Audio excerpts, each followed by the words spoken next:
guys! Today I have a really special guest, my friend Aislin of Modern Hive. Hey guys!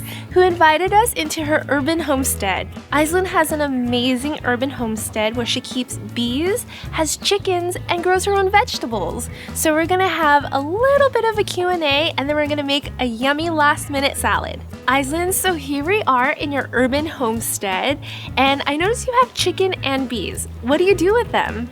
So the chickens are for fresh eggs, and what they do is they go around the garden, they eat bugs, they eat weeds, sometimes they eat some of our kale, but they turn them into organic, creamy eggs. Wow! So how often do you get these fresh eggs? During the summer, we get a lot of them because there's a lot of light.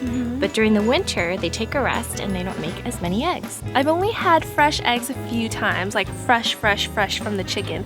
And the yolks are orange. Yes. Do they taste different from the stuff that we get at the store? Absolutely.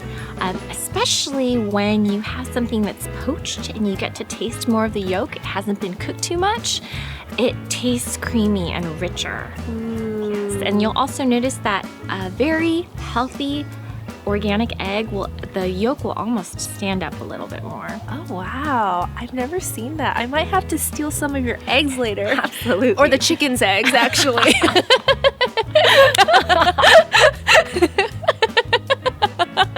You can have both.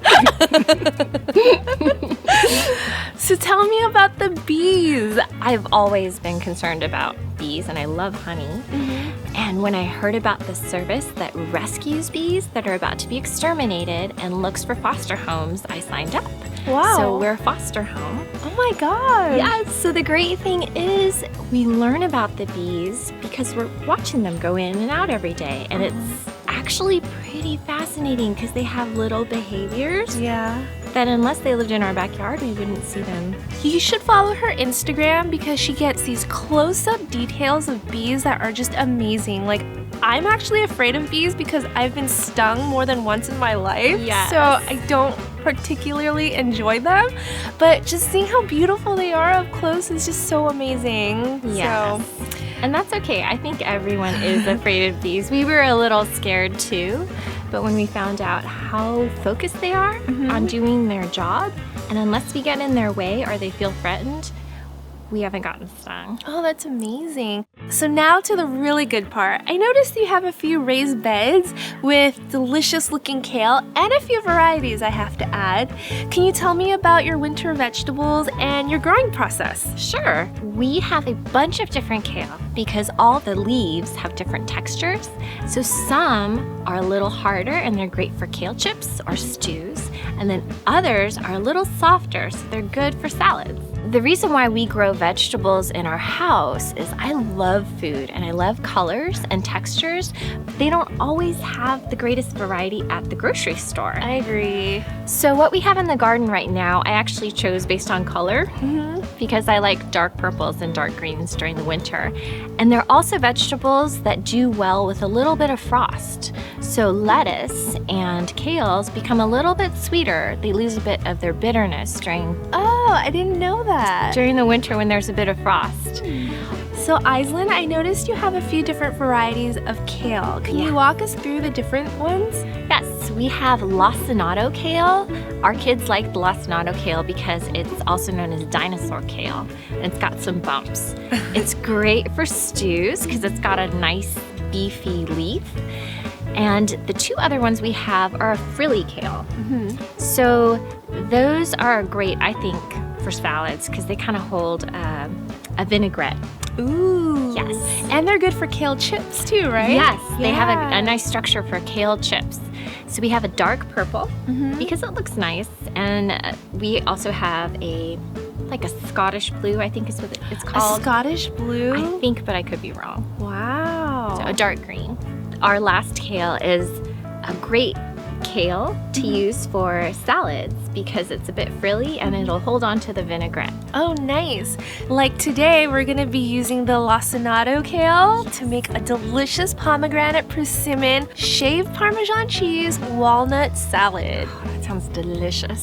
First, we'll take 2 persimmons, peel them, and then cut them into chunks. Now we'll take a pomegranate and we'll just de-seed it under water. Now we'll just take all of our ingredients and we'll just layer the salad. First, I'll take my bowl and fill it up with a little bit of kale at the bottom. Next, we'll take a handful of persimmon chunks and just sprinkle it on top.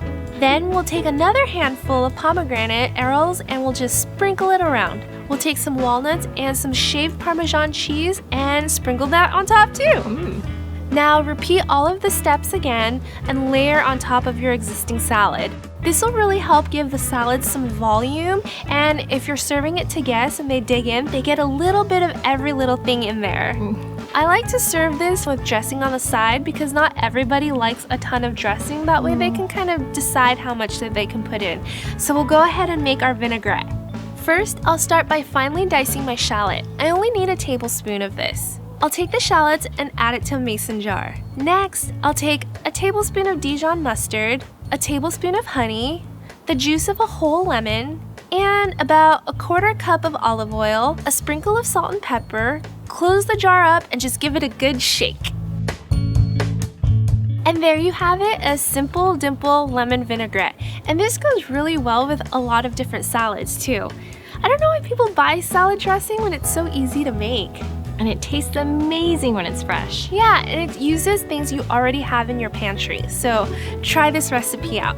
It's so special to enjoy fresh ingredients right from your own home. Absolutely. I love food, so growing it in our backyard and having all that variety just seemed like the next step. So it's wonderful to be able to taste fresh eggs or honey from our own honeycomb or trying out new vegetables each season. Isn't she amazing, you guys? Thank you so much, Aislin, for inviting us into your urban homestead. Be sure to follow all her adventures at Modern Hive on Instagram. Happy holidays, and I'll see you guys next time. Bye! Because then I'm this close to Zang, I don't want to yell at her. No, you can yell at me, totally. Okay! Hi, Zang!